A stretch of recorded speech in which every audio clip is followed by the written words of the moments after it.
Oh, you know what would be good? Let's start with the Clemson ifs tonight. Here we go.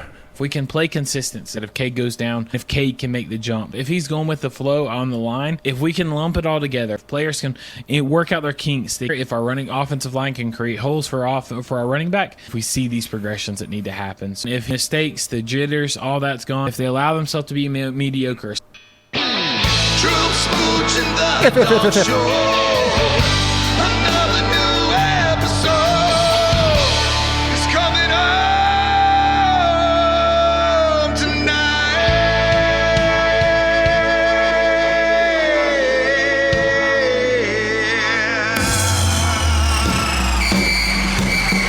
It's the Dog Show. It's the Dog Show. It's the Dog Show.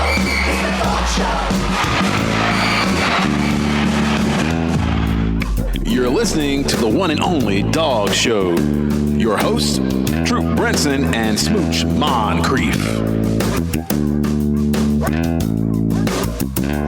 Just two dudes talking Georgia football. That's you and me. Welcome, dog fans, to the one and only Dog Show with Troup and Smooch. And finally, it is game week. We have arrived just a couple of days before Georgia and Clemson kick this thing off for the 2024 season. And we are, in our minds, Smooch, we're already there Saturday already. Yeah, I do not know if I've ever been more useless this early in the week on opening week, but I am 100% useless. I'm accomplishing nothing but a lot of football research. That's it. So, yeah, and it's hard for me not to go on Twitter or social media and start fires and start problems with other fan bases. But everybody is so excited about their own team, and right. And so we're gonna let them have that for a little while. You heard at the top of the before we did our intro music, where Clemson with the ifs, and the ifs have to line up so well for Clemson, and we're gonna talk about that and the countdown to kickoff today, because this show is basically all about a countdown to kickoff. You got it, buddy. We did see Georgia Tech and Florida State play as well. Let's just go ahead and hit that bumper then. That countdown to kickoff. Let's do it for the whole show. Let's do it right now. I just found it, so I wouldn't lose it. There it is. Countdown to kickoff, baby.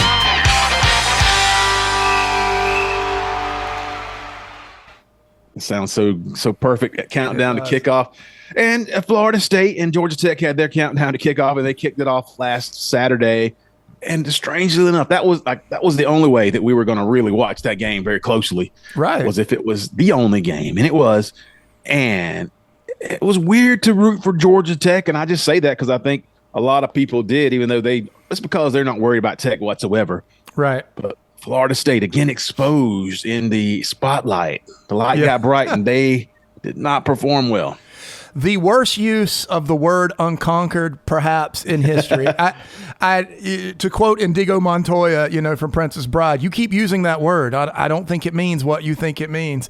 They said unconquered one too many times, and so now they were unconquered with one loss, which I didn't know was possible. Now, I guess, are they unconquered with two consecutive losses, Troup? How does that work? Yeah, that stinks. They came in with people telling them that they had the best defensive line in college football, and yeah. I was surprised to hear that. I said, where did that come from? I know they should have a good defensive line, but the best? And why would they think it was the best? They lost some good players last year. They weren't the best last year. And they lost some pretty good players. And you saw that Georgia Tech, who was pretty much a one-dimensional team, was able to move the ball and have their way, keep the game close, and kick a field goal at the very end to win that 24-21. And both teams their offenses were very one-dimensional. Again, DJ Uiagalelei, I can't say his name. Uiagalelei. Uiagalelei. He's the same guy he was when Georgia played them. Yeah, that was disappointing to see. Yeah.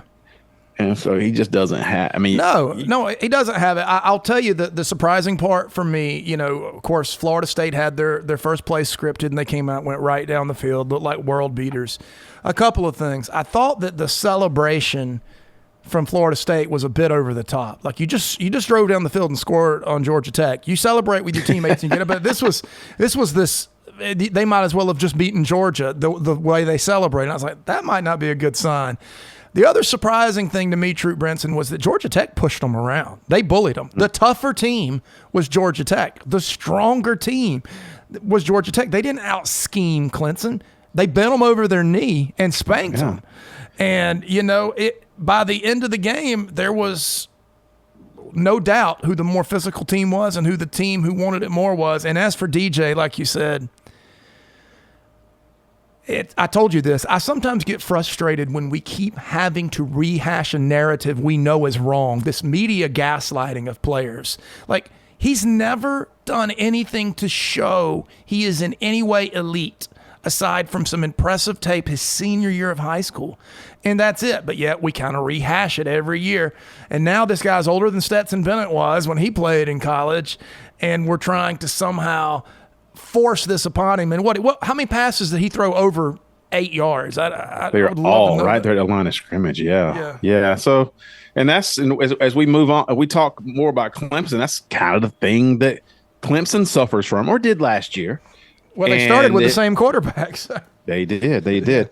And we've been watching Clemson tape. I watched Clemson and Florida State from last year earlier today. Mm-hmm. And just to get a current feel of what I thought about this game a little bit more, and what Klubnik, how important he was, what their running game looked like, and what their defense will be able to do, especially up front. And as we do preface that countdown to kickoff, I do want to say before we get too deep into this, thank you folks for tuning in. It's been a great week on all our platforms. We do appreciate your subscribing and your listens and your views on social media. We've had it's been a fun time, and getting to this point of the season, we expect it just to go through the roof. Pull us up on YouTube if you want. We've had a great few weeks on YouTube as well, and you can see because we're going to have some visuals you want to look at today. We got Eric from Bulldawg Report coming on in a few minutes, and then Scott Fitzgerald with the inside slant. He's got some nuggets he wants to talk about. And then we're going to do a pathway to victory for Georgia and for Clemson, both their pathways, potential victory. And then going to finish the show up talking about a project that we put out this past week. I assume most of you folks have seen it on social media. We'll talk about that and let you hear it. But as we look at this Clemson game, which we're going to be able to stop talking about it really soon because it's going to be happening. Oh, come on. And I look at these players and this team compared to where Georgia is and what they should be able to do and how Georgia would counteract that. It's a pretty good matchup for Georgia, you would think. I think for Clemson, they're kind of fortunate they're getting the Dogs on the first game of the season when they're maybe going to, I don't know. I go either way. I've mentioned this to you in the pregame show, Smooch. I feel very confident. I'm like, Georgia can really run away with this if they want to. They're talented enough and should. But then the closer it gets to game, the nervousness comes in there, and if this happens or if this happens, I was that way in the national championship game against TCU when we blew them out. But it's just that you still got to perform, and you're still with a new team. It's still a new team. You got to find those players and execute, and that's going to be interesting to see how that happens. Well, I like our ifs. Yes. We do have more than we're comfortable with having. I will say that. Like I like our ifs. I just wish we didn't have so many, and that's what it is. I like replacing our middle. I like replacing middle linebacker with C.J. Allen. Okay, I'm good with that, but it's still an if because we haven't seen him jump in and play a season. I like the idea of Carson picking right up where he left off last year with Florida State and just blowing these guys out of the water. However, Carson Beck also started the season very slowly last year.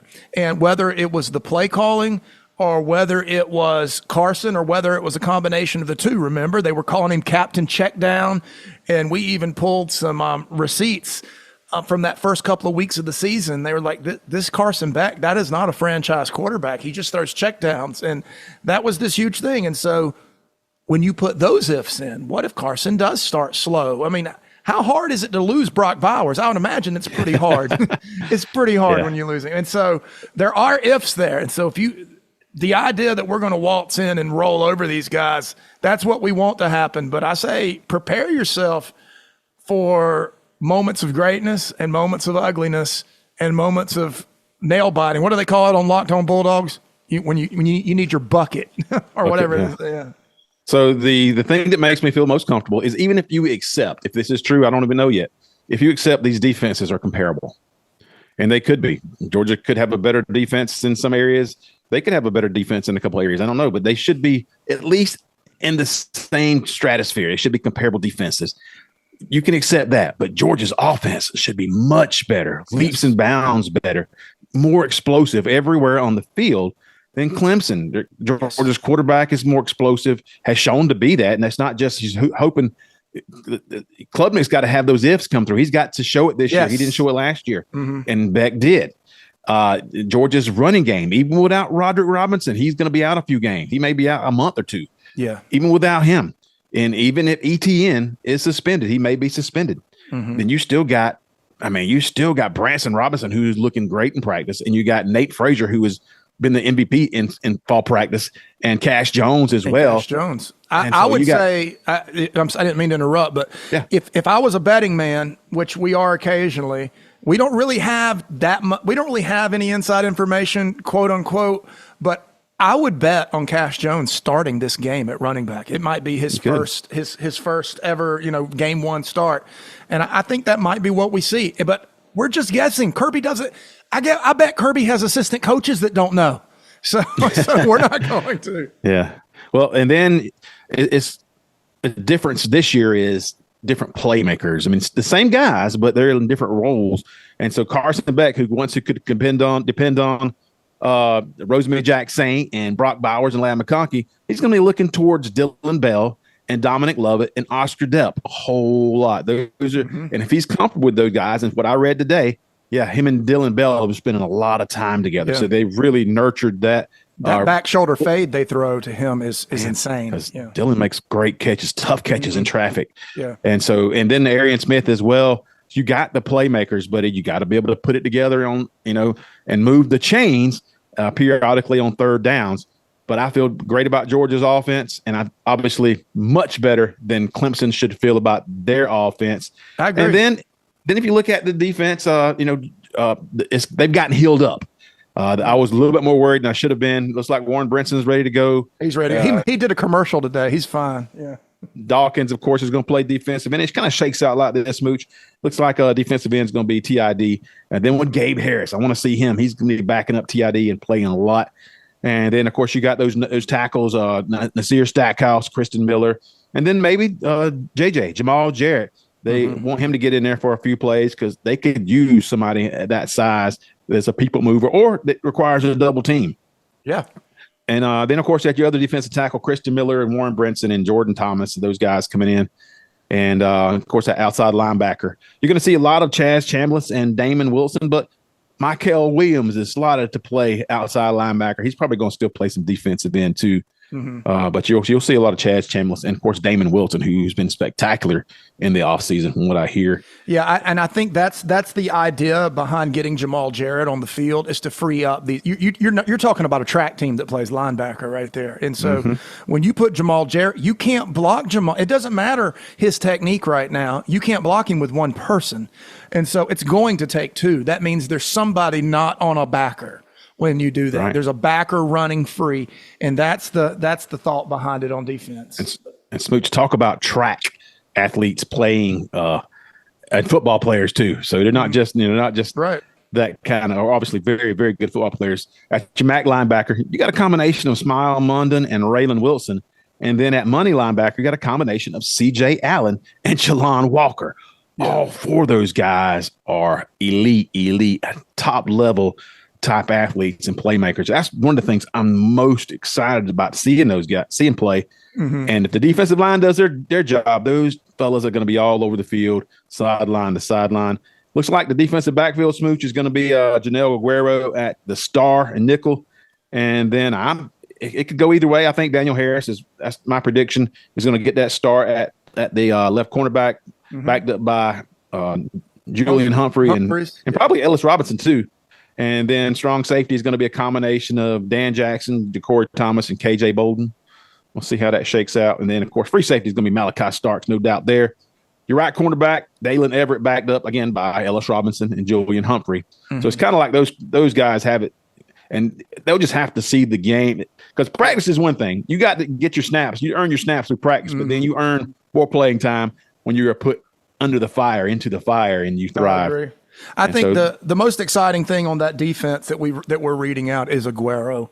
Not since Lewis Seen have we had a guy that plays this way, especially in that star position. And so to hear that, I mean, what we're hearing is that he just took that position, that he that was not handed to him. He showed up and just took it away, and it's his. That's what we're hearing.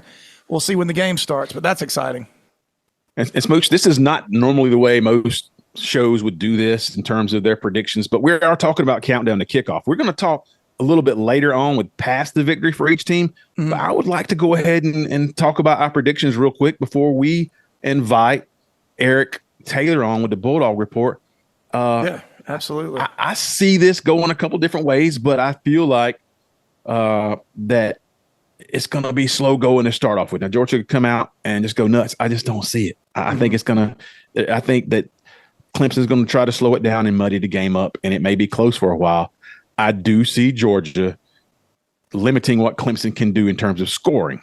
They may move the ball a little bit between the 20s. I don't think they're going to score a lot. If Georgia executes, especially in the red zone, I see them winning something like 31-13, right in that range. And we were just talking about this. Yeah, I'm at 31-9, and we wrote those two scores down completely separate of each other. We did.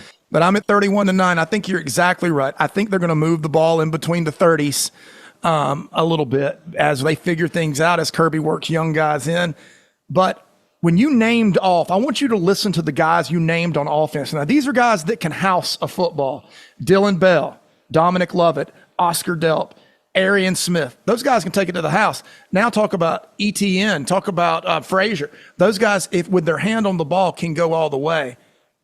There aren't those on Clemson. It's just that simple. There are guys like a Rosemy Jack Saint that can make a catch. You know, you were watching a game with Tyler Brown today, and he's a fine player.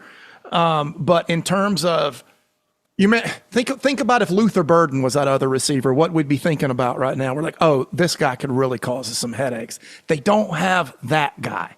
And so that's what I'm eager to hear what Eric has to say about it. But I just think they're going to, 3 scoring drives. That's what, when I said 9 points, that's 3 scoring drives. And I really think that you could see that. I think that what Georgia scores on defense, and I think that you will see Clemson 3 scoring drives, maybe a missed field goal or something like that. But I just cannot get out of my head punt return on special teams is going to break one.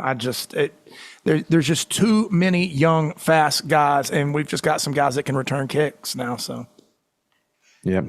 Well, let's dig down a little more into that and welcome our first guest, Eric Taylor from the Bulldawg Report. Eric. Bulldawg Report. How you doing, buddy? All right, thanks for having me. So good to see you again, man. It's been way too long. Are you as excited as we are? We're finally at game week, game number 1. Let's go. It's been a long 6 months. Come on. Preach, bro. But you haven't slowed down whatsoever, man. Your content production, you put some great stuff out there. You kind of kept us integrated all year long, all off season, with getting into the nitty gritty of some of these statistics. We wouldn't have made it without you, is what he's saying. Oh, so good. Appreciate that. Yeah. I looked at something you sent us, and you sent several things that we could probably talk for an hour on those things. But when we were just talking about a moment ago, when me and Smooch were doing the countdown to kickoff, that comparing these two teams, and you found a way to narrow it down or be very specific, and you call it of course, it's very self-explanatory, Georgia versus Clemson offensive starter comparison. We'll throw that graphic up right here. Yeah. Okay. Yeah, what I did was I decided to compare the two using expected points added, which what it does is it grades, like every play gets a grade depending on what down, what distance, whatever it is. It gets a point grade. Okay. And so what expected points added does is it really kind of, you know how PFF grades a player? Well, this is actually more accurate because it shows like the actual points per play that a player will bring to the team. Okay. Gotcha. Very interesting. And I'm looking at this, and just for you folks listening, Georgia's on the left side of the graph and the chart, and the Clemson players on the right side. And green would show you that those players have an advantage with that EPA. And Georgia is all in the green, so their starters look like they should have a slight advantage to it, sometimes a bigger advantage against when you match those production, right? The production up from last year. Yes. And even better than that, it's non-garbage time production. Oh, very cool. Yeah, I had it exclude the garbage time snap. So this is just plays done while the game's competitive. When looking at this and also just kind of having an idea of these two teams, where do you feel like Georgia has the biggest advantage, Eric? Oh, it's absolutely on offense. I did another breakdown that I showed today that shows the total efficiency, the offensive efficiency, the defensive efficiency, and the special teams efficiency. And by far the biggest advantage Georgia has is if you compare the two offenses to each other. Mm-hmm. Well, that's just what we were talking about a moment ago. Yeah. When we were doing the countdown to kickoff is Georgia's offense. Of course, even if you agree that these two defenses are in the same realm, and that's a very reasonable thing to say, they're comparable defenses. Georgia should and have an advantage offensively, and these numbers bear it out. We saw what these teams did offensively last year. We know that Clemson was a little bit more challenged and with less lack of explosive players. Do you see that? Absolutely. If you look at comparing the wide receiver core for each team, and you've got two true freshmen for Clemson that's going to be having to get major snaps, Right. not only this weekend, but like for the season for them. Mm-hmm. So, I mean, Georgia, when it comes, the other reason I put the classes up, when you compare the two, the experience is also in Georgia's favor. Okay. Yeah, that's the thing is for Clemson, every explosive player on offense Clemson has is a true freshman. From what I can see, I don't see game breakers at anywhere. You know, Moffa's fine; he's a good running back, but he'd be that running back that would be the perfect complement to a game breaker because he's not it. And you know, they've got a kid coming in. They're saying he'll be the game breaker. Well, he's a true freshman. And then they've got the two five-star wide receivers coming in, both freshmen, and we've seen how that works in the SEC. It does. You do not hit the ground running very often. Exactly. And the thing about that, going back to the running back position, is Georgia does get Branson Robinson back. Now he's not in this because at the time that I made this, I wasn't sure where he was health wise. But from everything I'm hearing, and I'm sure everybody else is hearing, is he's going to be ready to play this weekend. Yeah. And then, like you said, as a compliment back, Nate Frazier is a home run hitter, a home run waiting to happen. So as a compliment back, like that's perfect for this weekend. Right. So yeah, you're comparing. You're looking at this, but then you got two running backs for Georgia who didn't play last year. You know, so you got Branson Robinson and Nate Frazier, who look like they're going to get almost all the carries along with Cash Jones.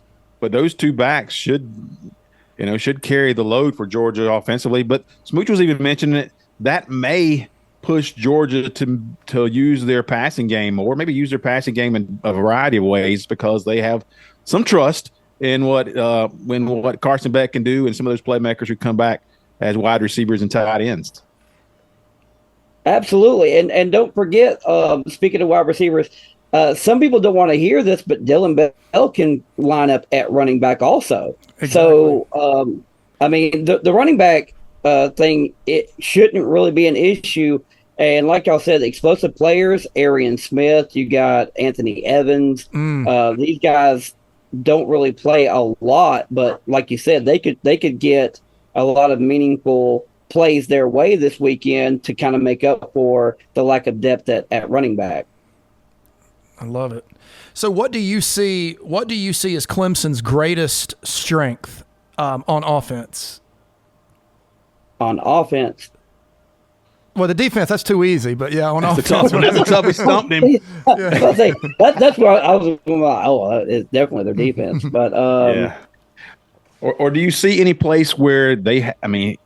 There's something they can lean on. They may have an advantage. Where will they turn to offensively? What do you expect? Because this year they may come out a little bit differently than last year. We expect them. We expect maybe some growth for some of those players potentially.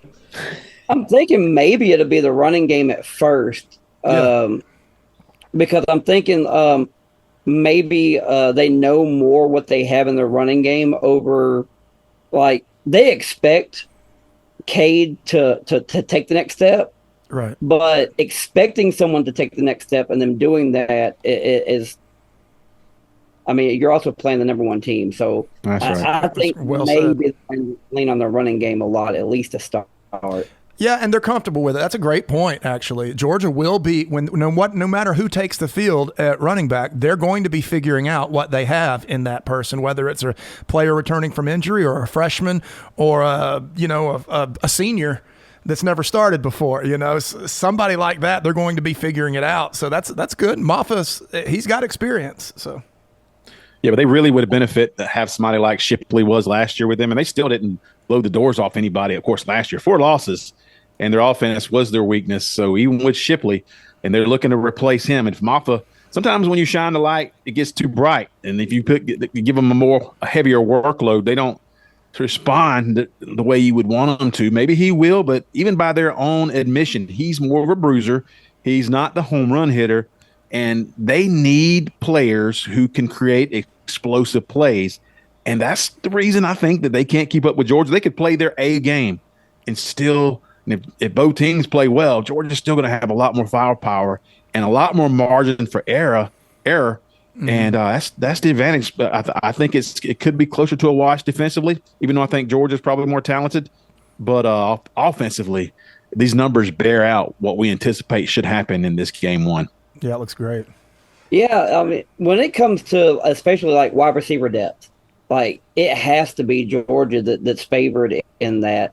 Like I brought up before, the 2 freshmen are the people that I heard the most about, from Clemson fans. We're talking about, we got these 2 5-stars. I'm like, but they're true freshmen. You look at Georgia, and Georgia has multiple upperclassmen wide receivers that they can lean on that have been there, not just regular season experience, but they've performed in the playoffs. Mm-hmm. So, like, I feel like Georgia knows more what they have at wide receiver than Clemson knows what they have at wide receiver going into week 1. That's good. The ifs, right, Smooch? Yeah, I mean, here's the if for you. There's no way a kid that went to the prom last year is going to play his first game at wide receiver against the University of Georgia Bulldogs and set the world on fire. That's just not that's not unrealistic. Everett out there. Yeah, right. Yeah, exactly. That's right. Your surprise player of the year, Dalen Everett, out there locking them down. Take away a couple of those stars. That's what it'll. Yeah, I anticipate. We'll talk about this more in the pathways to victory later on in the show, Smooch. But I anticipate that Georgia will have a concerted effort to shut down that run game and make it where it's not. It's probably the easiest thing to do. You would suspect in terms of the way these teams match up. And limit that because there's not going to be a whole lot of worry about that run game gashing them anyway or putting up big points. And so they'll be able to, if they can take that from you, teams just don't, unless you have a generational top quarterback, they just don't beat the Georgia Bulldogs. It's in their best interest to do that too, because I was looking at something yesterday and 2023 was the first time that Georgia's front 7 havoc rate was below 10%. It was the first time since 2018 it's been that low. I believe it's in Kirby's best interest to show this front is better than it was last year. That's a good point. And you still have a couple of high-level recruits that are watching to see what you run out there with a front 7. That's a great point. What I was going to say was on the other side of the ball, I asked a couple of Clemson fans on the message board, you guys are so confident in Cade Klubnik taking this huge step this year. What would you send me to go watch to let me see that? And they said, the Kentucky game. And so I went and watched the Kentucky game. And, I just didn't see it. What I saw is if we can take the running backs away and that guy has to win the game, that guy can't win the game. I mean, that's literally what I saw. And Smooch, I was talking to a Clemson fan, and he was saying this is the best defense the Dogs are going to see all year long. And we know, except for practice Beck, every single day. Yeah. right. And we know that Carson Beck isn't the quarterback that you see sometimes when he's got pressure right in his face. And I was like, who is? What quarterback is at his best with pressure right in his face? So you just named every quarterback who's ever played. Yeah. Well, Carson Beck has taken a step every year, a big step. That's the reason we think he'll take a big step. Cade Klubnik, or whatever his name is, took no steps last year. So I don't know why you think this step's going to be so big. That's where I have a lot of trouble with the Tigers going into the game. Yeah, great stuff. And that's a great chart, great graph that Eric sends us and helps us out. Man, you do such a good job. Eric, tell us where we can find you on social media. Where's your stuff at? All right. On Twitter, it's at Report Bulldog. And on Facebook, it's just the Bulldawg Report. And then every now and then I'll put out a blog on the BulldawgReport.com. Some of the best information out there, and supports what we think our eyes see, and sometimes it doesn't. But a lot of times, Eric's information does shed a light on some very interesting trends in these games. Eric, can't wait to the game Friday or Saturday. Smooch, you got anything? I was just going to say, guys, he touched on it earlier. I love PFF stuff because it pulls you in more, but it's frustrating. It doesn't make sense a lot of times from what your eyes see. The stuff Eric puts out is better. It just makes more sense. The numbers actually correlate to success on the field, not what someone else's formula for success is. Very clear, clear. I appreciate that. I really wish I know the NFL, there's pay sites that put out like defensive EPA. I really wish college football had that so that we could look at what the individual EPA is for defensive players, but that's not really available right now without paying for it. Okay. Fantastic. So that's kind of a bummer. But All right, Eric from the Bulldawg Report. Appreciate you for hopping on, buddy, and go Dogs. Thank you for having me on. Go Dogs. Yes, sir. All right, excellent segment as usual from Eric, the Bulldawg Report. Yeah, man. Love to have him on, and we appreciate him for hopping on it on short notice. I think he had an idea we're going to bring him on in week 1. So thanks again, Eric. He can always talk Bulldogs, though. We didn't catch him by surprise. So. He's always ready to talk Bulldogs. Another friend who's always ready to talk Bulldogs, Scott Fitzgerald with the Inside Slant. The Inside Slant. Yes. Can you feel the excitement, Scotty? Man, it's getting close. It is getting close, guys. So close, Scott. I mean, we got a little taste by watching the Florida State Georgia Tech game, trying to figure out how to root against Florida State and not for Georgia Tech. In Georgia Tech. Yeah, it was kind of a strange dynamic there. I'm like Smooch, the Florida State just been whining so much for the last however many months. I literally found myself pulling for Georgia Tech. Well, that's what I said. It's not that we're rooting. We're not rooting for Tech. We just wanted to expose the frauds if they are frauds, but that we felt like that there were that Florida State was not what they were trying to tell everybody they were, and they unconquered. Cue the unconquered graphic, right? 2 losses in a row. It also goes to show you that we need Tech to be competitive again, though, because it's almost like you're pulling for them because you forget how bad it is when you lose to them once every 1,000 years. Yeah, because it's been Kirby's first year, and if Jacob Eason converts a 4th and 5 over the middle on an easy little pass, we win that game. But he doesn't. Then they start tearing up hedges, and anyway. But it's just been so long since that happened, and we've run through so many of their teams. You just kind of forget a little bit, and it's kind of like Florida. I tried to pull for Florida one year. That year they played Ohio State. And anyway, I was about 5 minutes in. I was done. I couldn't pull for Florida. So when Florida plays Tennessee, I just get sick. I don't know what to do. So I just want them to both just destroy each other and look terrible and all that stuff. But I did. I was actually hoping that boy would make that field goal. I mean, they played smash mouth football. I mean, they did. They took it too far to State. Yeah. The finesse state against hard nose. There were no trick plays. There was nothing else that would come out of that. And both Yeah. teams really kind of one dimensional. So DJ just he is what he is, isn't he? I've been thinking about a couple of things that are real intriguing to me about Saturday and just about the season in general. Sure. I think I mentioned last time we were talking about just we've got a lot of really good key pieces back, but there's a lot of also newness to this team. So I'm super excited about that. But I tell you who I'm really intrigued to see if he's like legitimately going to take the next step and be the guy that could possibly wreak havoc.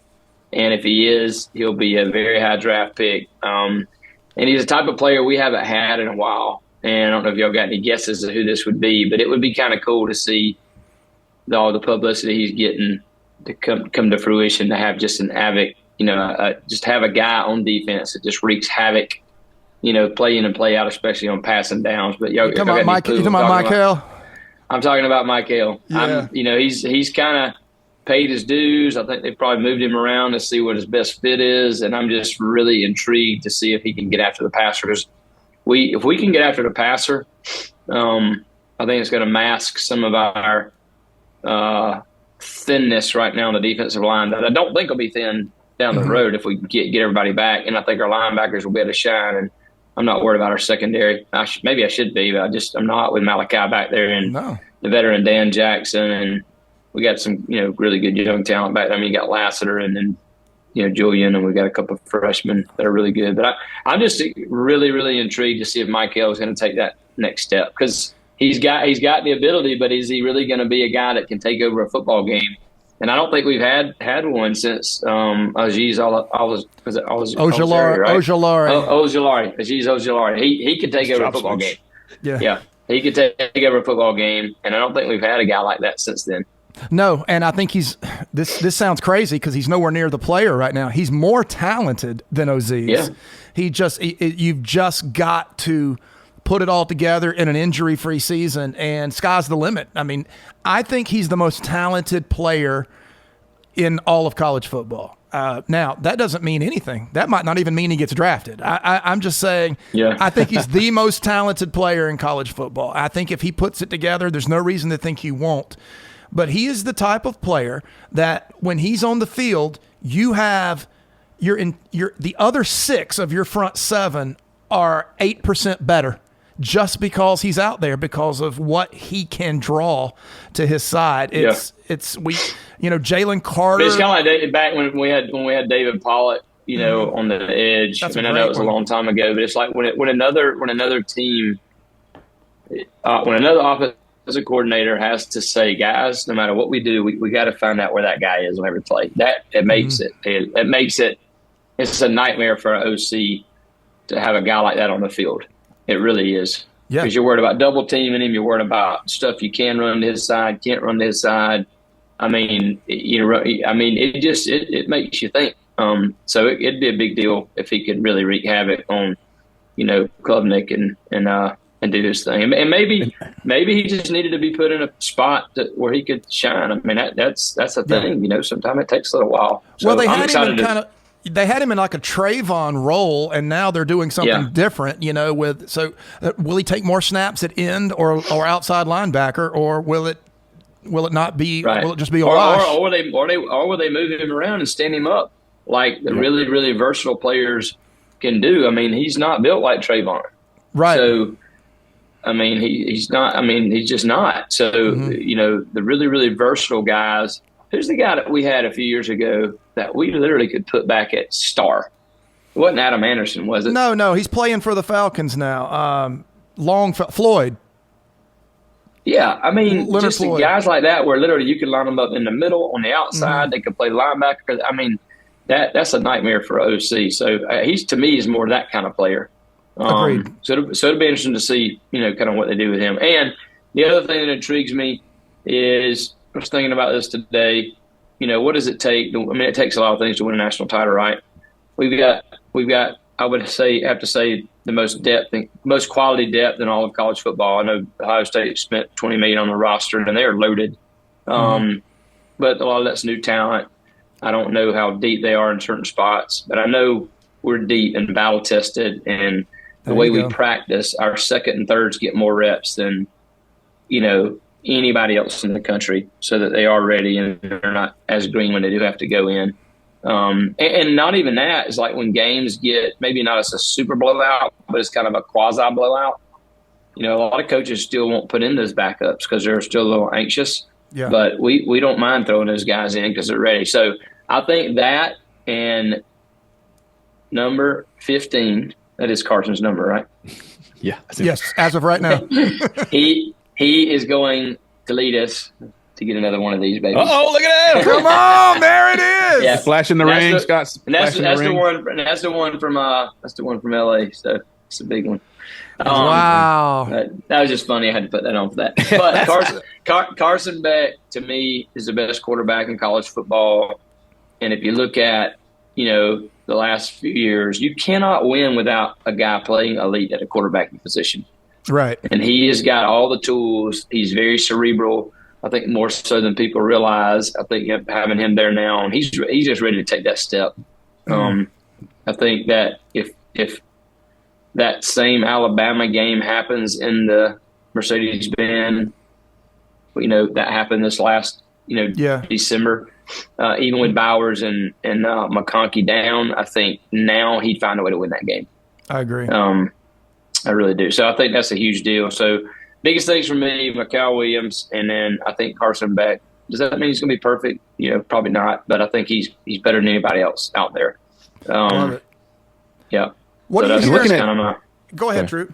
I said, looking at this game this weekend, that's where we kind of fall as well. If you say these defenses are comparable and they're in the same, it's reasonable to say that.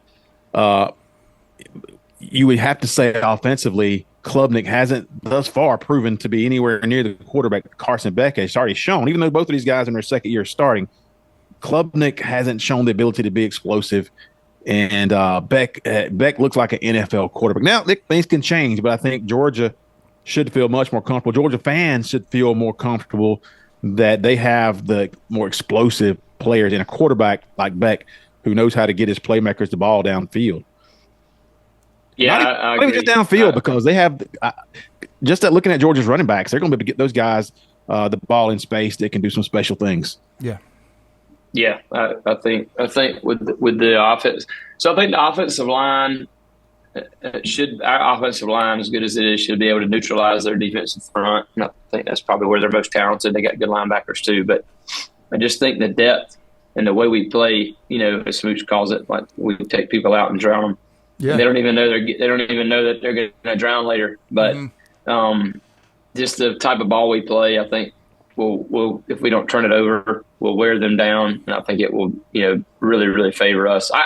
I think our defense is going to get after them, and I really think Georgia's going to roll in this game. I think first quarter might be maybe a little messy. It's going to Clemson, and Dabo's a smart coach. If I wouldn't, my guess would be that he's going to try to find a way to make this game kind of ugly. He has to, right? He has to. Or otherwise it could get ugly for Clemson. They're going to fight and give everything they got, but I think we got a lot of pent up. I mean, think about last year, and I know it's last year, and Kirby says he doesn't use, we just whatever. Talked about. I know what you're about. I mean, come on, man. He may not do it. He may not say it publicly, but it's wired within him.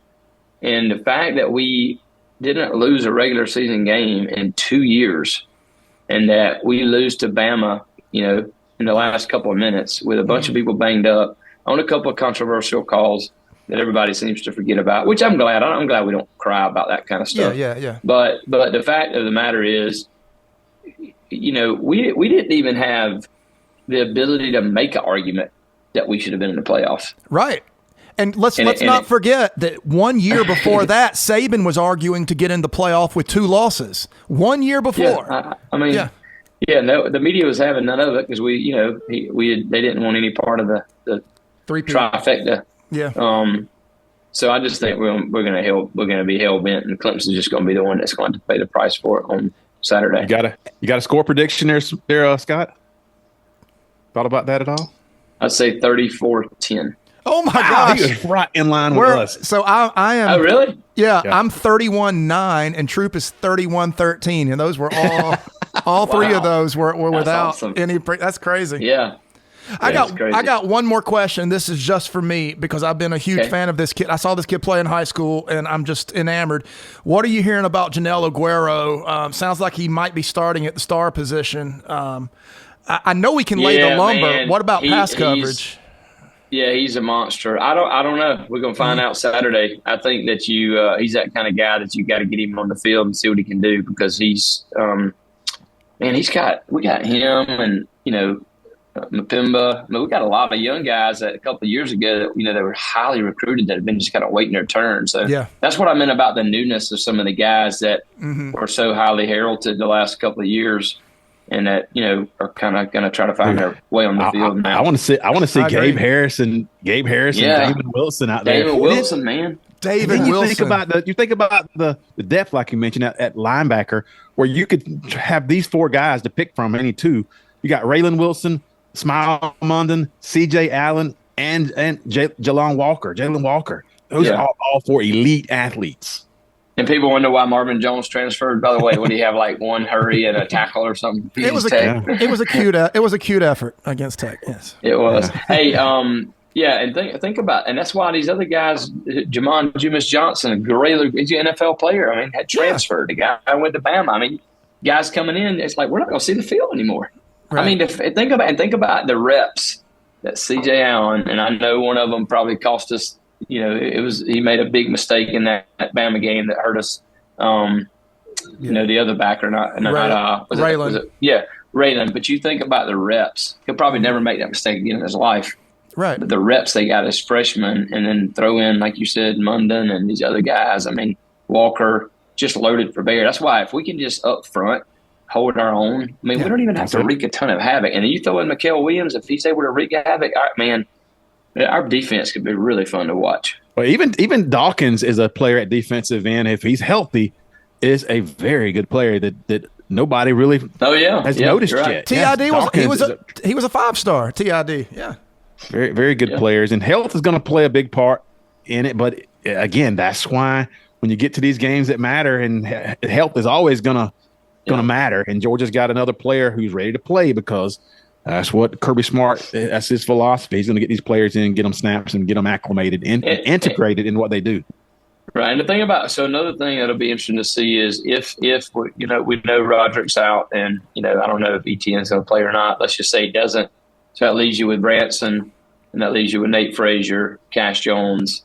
So, that challenges Bobo to not rely on as much as drop back, max protect, having to pick up backers coming with running backs that maybe aren't quite as experienced in doing that. I mean, Branson's been out.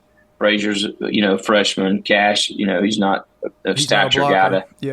So it'll be interesting to see. So that's a little bit of a challenge for Bobo, but he'll be up to it. He'll run. We'll run jet screens with Dominic. We'll show that with Eye Candy and maybe run some stuff to the other side. I think we'll keep them all balanced enough that we won't have to have a bunch of that. Then you get your play action working. If we can run the football a little bit, it won't really matter about that. But that is an interesting something that he's got to consider. We were talking about experience back there. We were talking about that before. The game may be a little more explosive than ball control because of that. It will alter the game some. And when you're talking about Dylan Bell and Dominic, they can break it. They can break 100%. So it might not be as high percentage as say a gap run, but it might be what they're looking at. And what happens when a freshman fumbles the ball, you get 3 first downs and you give it to your freshman and he drops it. What do we do then to adjust, that type of thing? Yeah, I'm so excited to see Branson. He's just got so much potential. I just hope if he can stay healthy, I think he's going to I think I read somewhere the other day where, remember when Chubb had the ACL and he came back and just ran all over North Carolina? Remember? I do remember. And even though he wasn't quite 100% back, he was enough to run over North Carolina. he wanted to show he could carry a heavy load in that game. I remember, and he did. It took a while for him to get this explosiveness back, but you're right there. And so you wonder, would Branson, because they would, if they had their preference, they would not have him carrying a heavy load this Saturday. So that's going to be Nate Frazier's going to get a lot of opportunity, or you're going to see Beck hook up with Dylan Bell unusual amount of times, and either in the passing game, maybe intermediate, but also in his short passing game, which is kind of like a run game the in extended itself. run. That's what I see. Well, I mean, same thing with Lovett. I mean, we there's so many good screens we run with him, and they're like run plays. I mean, it's a running game. It's a running game just on the perimeter. I mean, that's all. And that's the thing that we argued effective about. We argued with some Colorado fans earlier in the year, Smooch, and they were talking about, well, Beck, he doesn't throw the ball downfield, which we show that he did. He was effective in that 10 to 20 range, very effective. Yeah. But they were almost trying to criticize Beck because we use that extended run game. We were getting our playmakers the ball like McConkey, like Lovett, like Bowers in space. And Colorado wouldn't know about one of these, wouldn't they? Colorado. Goodness. You play to win the game. Who cares? Kirby don't care about statistics. No, he does not. Play to win the game. Hey, if one of those swing passes goes for 80, that's an 80-yard touchdown pass. Yeah. There's no criticizing that, but if you're just one of those slaves to some of the statistics without watching the game, you'll look at that and say, Troup, they are really good on NCAA football, Troup. You're wrong. I'm sorry, you're wrong. And I hate to mean this sound like a slight because I don't really have any dog in the hunt with Colorado, but I don't take them seriously when people talk about them. No. I need your undivided attention real quick. Yeah, I'm not supposed to. It's like, it's like do you remember that game? Do you remember that story you read when you were in the 5th grade called The Emperor's Clothes? Oh, yeah. They said only smart and enlightened people can see these clothes. And so the emperor's standing there naked, going down the street, and everybody's going, his clothes are so beautiful, because everybody wants to be a football cognoscente. They want to be part of the elite. So we've got to act like this is not an absolute clown show going on out there in Colorado. It's a clown show. I mean, he banned the reporter because he didn't want to get criticized. Listen, here it is, Smooch. And Kirby's got Chip Towers in the room with him. Yeah. Colorado.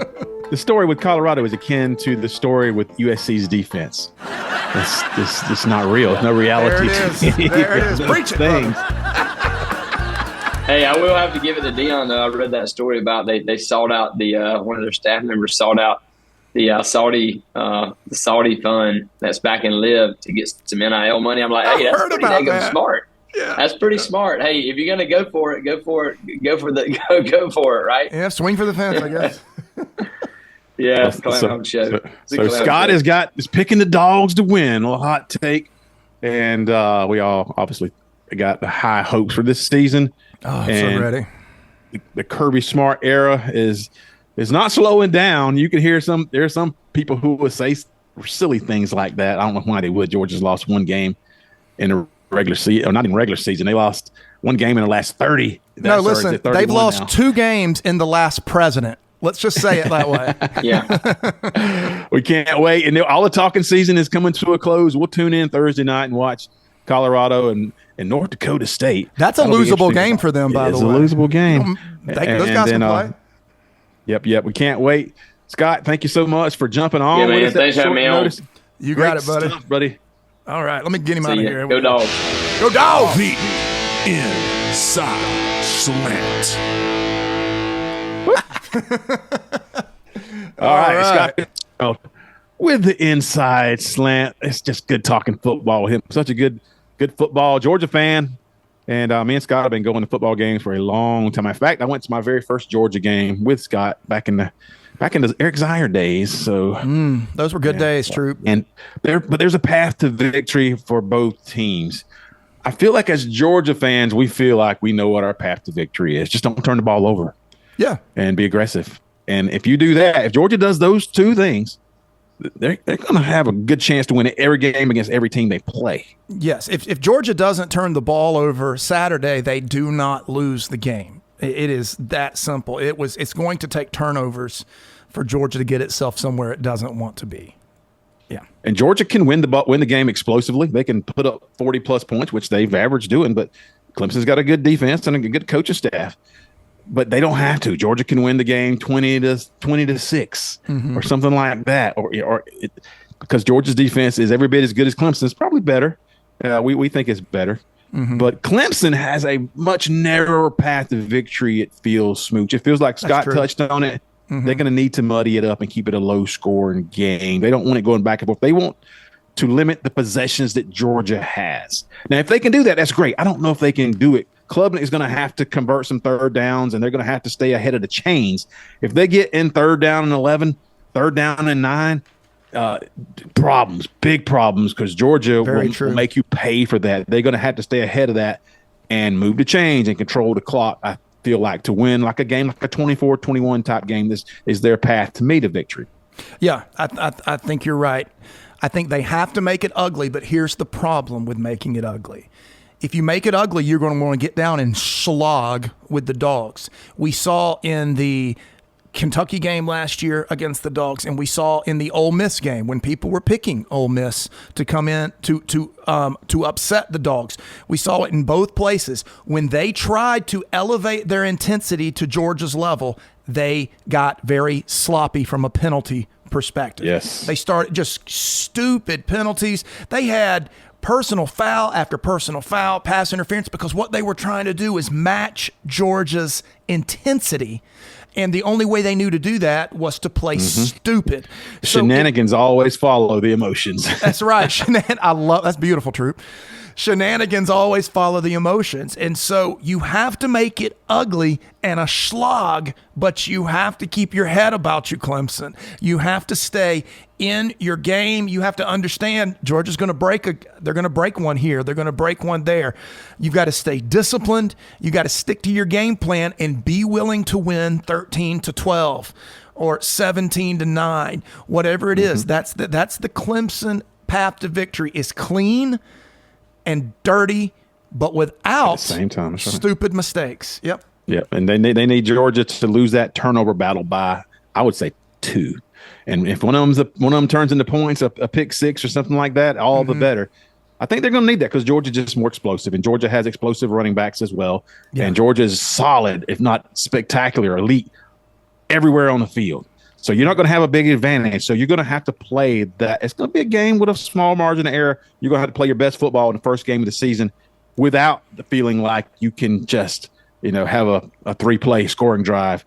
You're going to have to play your type of football. And Kirby Smart just doesn't lose to quarterbacks who aren't multi-dimensional. They don't have some spectacular dynamic about them. He just doesn't happen. Even last year against Milroe at least has that threat.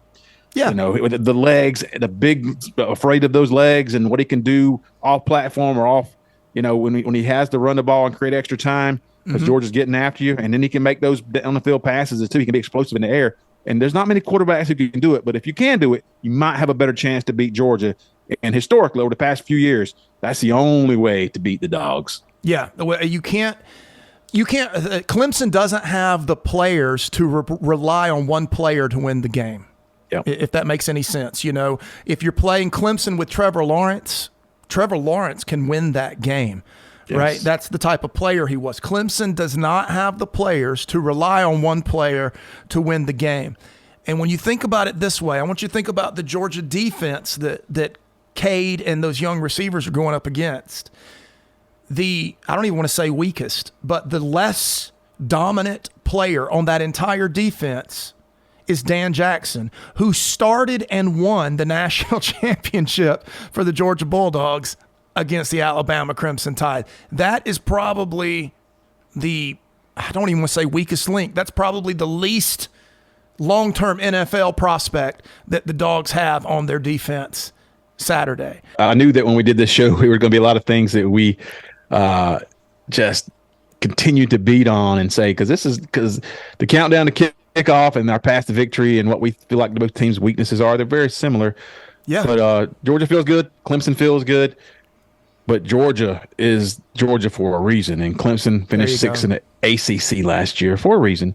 I do expect Klubnik to be better. I do expect them to script their first possession and possibly to score, whether it be a touchdown or a field goal. It may come down to a third down play.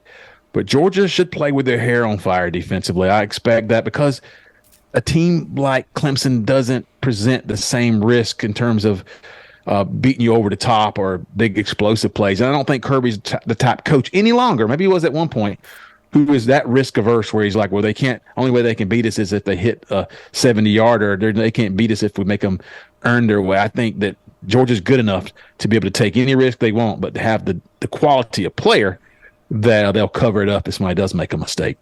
I think you're exactly right. I think that's the exact way the game will go. I think you'll see the Dogs come out. I think they'll be on defense, especially. Troup, I think about this. Think about Mykel Williams in the spring game. We were there, right?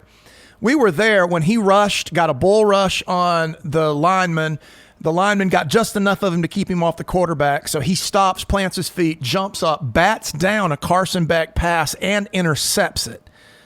That's the type of play I don't think Clemson, there's nothing you can do about that type of play. That's just a supreme athletic type of play. That's what I look to see out of this front seven from the Dogs, the type of athleticism where the quarterback may not have even done anything wrong and you still turn the ball over. That's what I look to see from Georgia. We can't wait. We can't wait to see it. Me and Smooch are going to be together for this ball game, and in his palatial estate in Huntsville, Alabama. We're going to cook some ribs and enjoy the game together with our families. Yeah, and we may have some special things for you guys to check in behind the scenes, of course. Absolutely, give you a little look into that.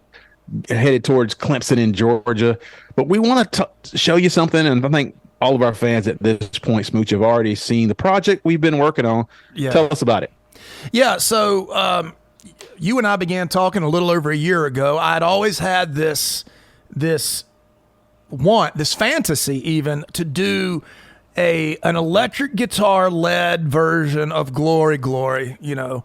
And I wanted to set it that way. I didn't know what I wanted it to look like exactly, but I wanted it to be the type of thing that grows in intensity. It starts out soft, gets a little bigger, and then just over the top at the end. And so a few months ago, I began working on the music you guys are hearing on that video, and didn't really know what I wanted to do. Had a few things in my mind. I then sent Troup a very rough storyboard, which, by the way, we did not follow at all, but it was just to get our minds wrapped around something. Sometimes you have to show somebody something they don't like so they know what they like. You know, you just have to show it. Say, look at it. If you can tell me what's wrong, you're telling me something good about what we need to do. And so anyway, Troup then began laying out the narration. In other words, the theme, the overarching theme of the video. Everybody does, we're the greatest, this is great. Remember when Keely Ringo intercepted that ball? You know, that's in everybody's video, right? But anyway, Troup wrote the narration, and at that point, once we settled on that, I think he probably went through about 5 or 6 iterations of it. But the music took a few months, and just playing with it, how long, how short. And then the narration went through its 4 or 5 iterations, and that told us what we wanted the video to do. And so we would literally sit around and think, what is a video that reminds me of this point? And we'd go find it and put it in. And all I can say, guys, is it is what it is like to be a Dogs fan for us. I just wanted something that captured it. You know, being a Dogs fan it's just different than anything else. You know, we're not an entitled fan base. We're a passionate fan base. We're not an obnoxious fan base. We're a loud fan base. And the thing is, we've got the best mascot in all of football, and we know it. We know everybody wishes they could have a Georgia Bulldog on their team rather than a rebel or a tiger or whatever kind of mess that is. We know that all of that is superior in every way, and we bark at people, and we know you wish you could bark at people rather than yell hotty-totty, right? We know all that, and that is the passion that fuels us, just knowing we were fortunate enough to be born into this, to be born into being a Georgia fan. And it's like being fortunate enough, it's like being born and winning the lottery the next day. That's what it's like to be born and be a Georgia Bulldogs fan. And I wanted this video to reflect that. We know how fortunate we are. Take away the national championships, we still have the best team in all of college football. You add it, and it's just the beginning of a monster no one else in this world is ready to fight. We were just trying to capture that excitement and passion, and even some of the frustration and heartbreak, and then with the final relief and celebration at the end that is about being a Georgia Bulldog fan. You only understand that video if you're a fan. Yep. So good. And it was a lot of fun, and it's good to capitalize on, whatever talents we have and whatever we do well, we try to capitalize on that in terms of what we can provide for you fans and what we can do that we can look back on and enjoy it as well. I think we're proud of it. We so far, you guys are enjoying it too, so we appreciate that. Yeah, thank you for sharing it. We had no idea. I think it was over 20-something thousand last time I saw it. Guys, we never knew that would ever be 48 hours, yeah. We never knew that would be an option for something for us. We never knew it. And just the fact that, quadruple digits of people are listening to our shows now, that's more than we ever thought. I mean, that's we had no idea. So thank you so much. Yeah. Yep. But the big picture, Georgia will finally kick off the 2024 season Saturday. Folks, enjoy it. And like I said in the narration on that project, revel in it, embrace it, revel in it. And, just smell the roses, man. These are the glory days to be a Georgia Bulldog. They don't always be that way. But right now, we are loaded for bear. We got the best coaching staff in America and the best fans in America. You're right about that. And we just can't wait to kick off a new season. And this right here, finally here, and a new playoff format as well. So it throws in a whole new thing, more teams involved. We can't wait. Terrific schedule for Georgia. We'll be here every week. And we anticipate doing we're going to definitely do some pregame stuff this Saturday. Yeah. And you'll see some behind the scenes things before the game, and then we're going to do a rapid reaction after the game before the full show next week. So thank you so much for tuning in again. For Smooch Moncrief, this is Troup Brinson saying so long. We'll see you in a couple of days. But there ain't one thing in my life that I've ever failed at, Tyler. This is the Dog Show with Troup and Smooch. What? I just found that. So good. It's the Dog Show. It's the Dog Show. Oh. What a soul. Tyler.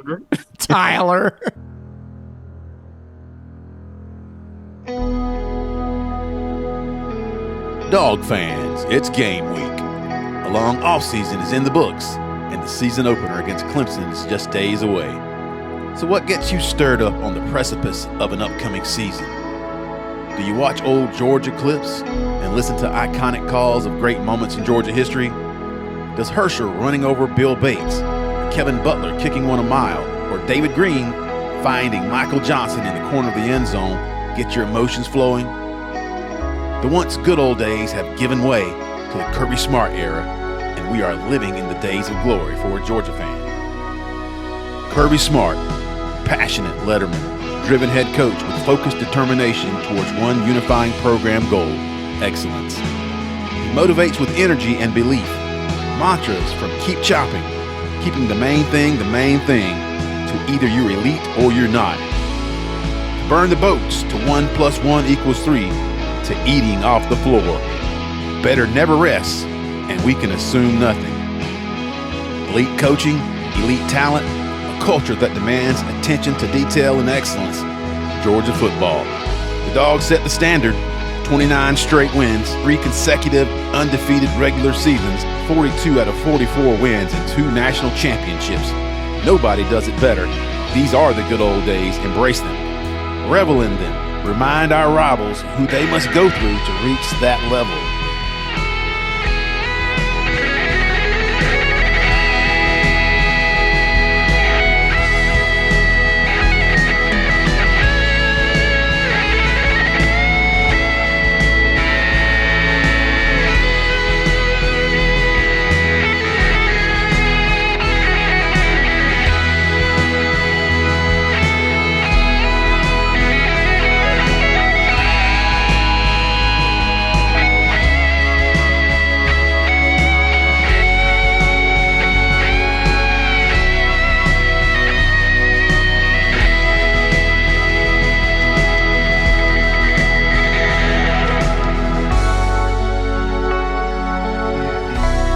Georgia will not be hunted. We do the hunting. Talking season is finally over. Go Dogs!